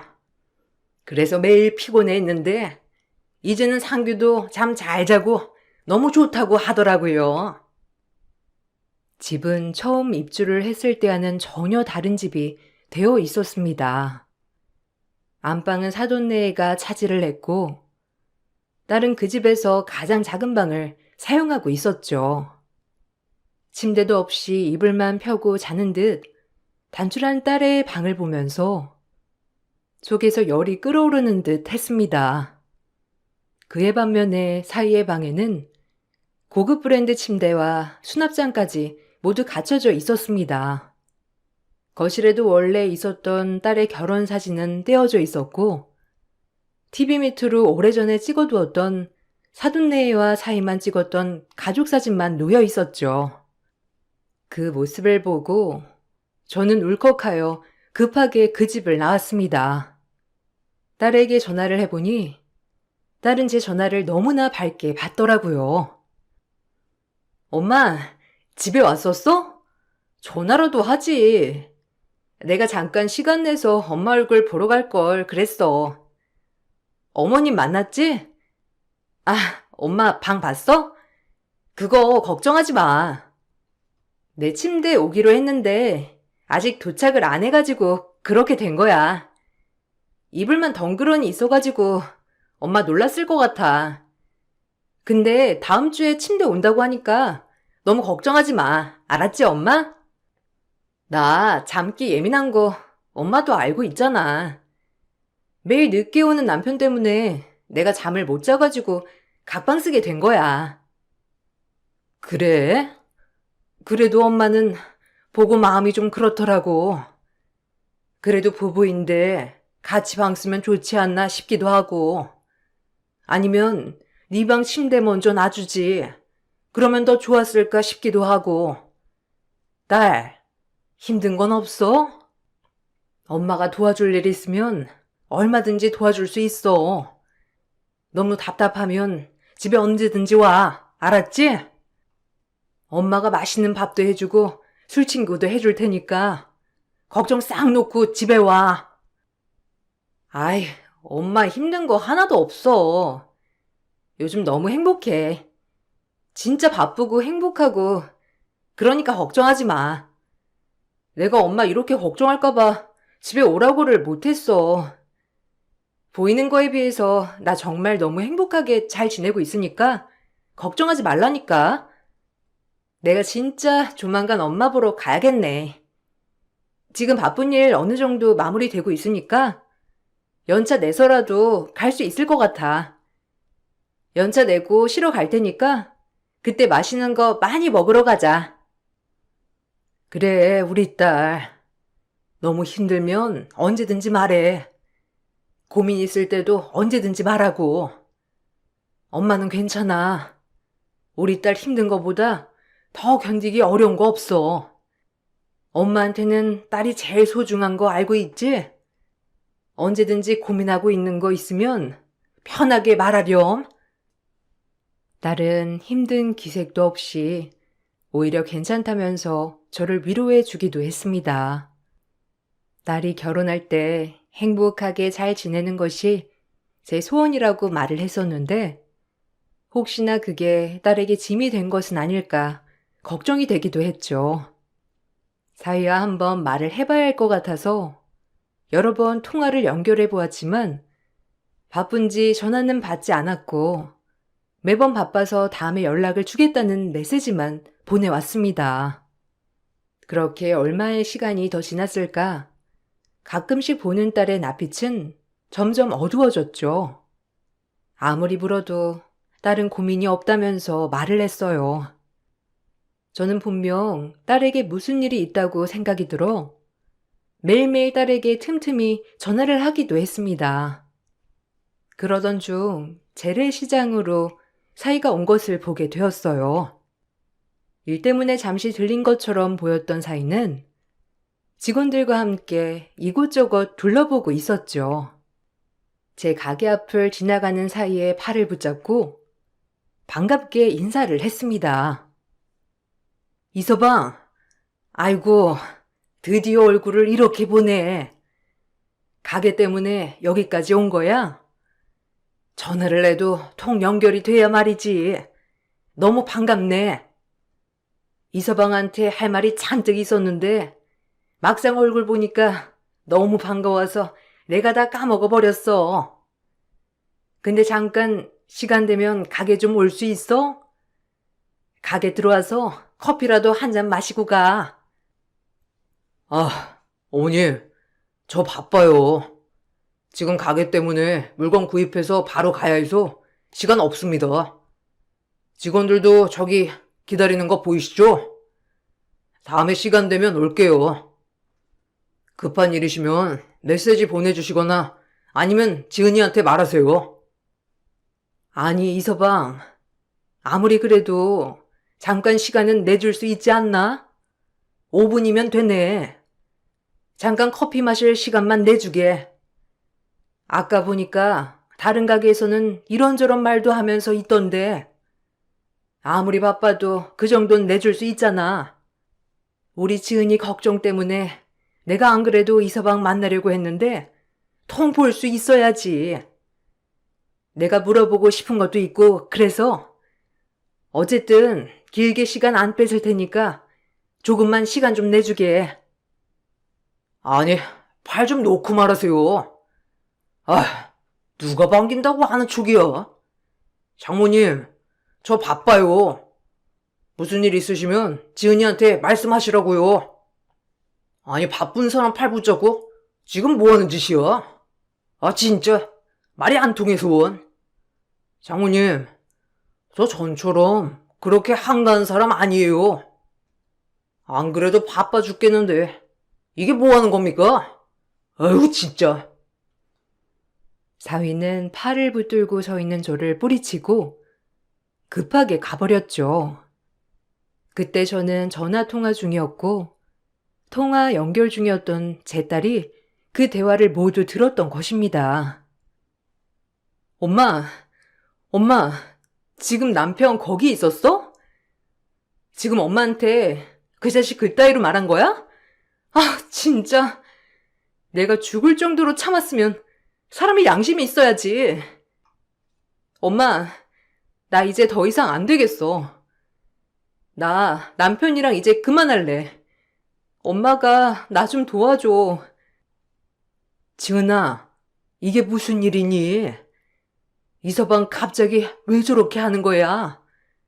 아니, 지금까지 이서방이 저런 식으로 너한테 대했던 거야? 아무리 그래도 너한테 그렇게까지 하는 건 아니지 않니?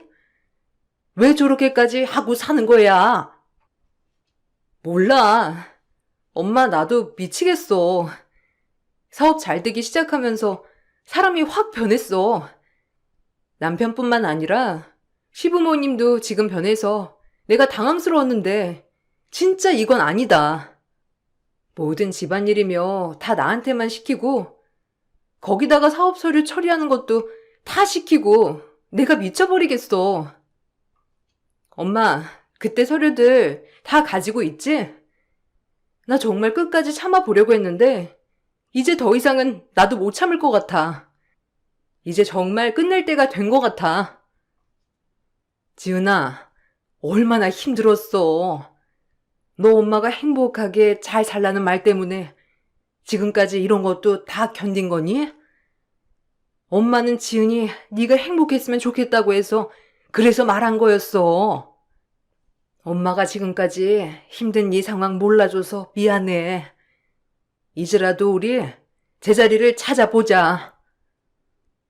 딸은 더 이상 결혼을 유지하지 못하겠다며 저에게 말을 했습니다.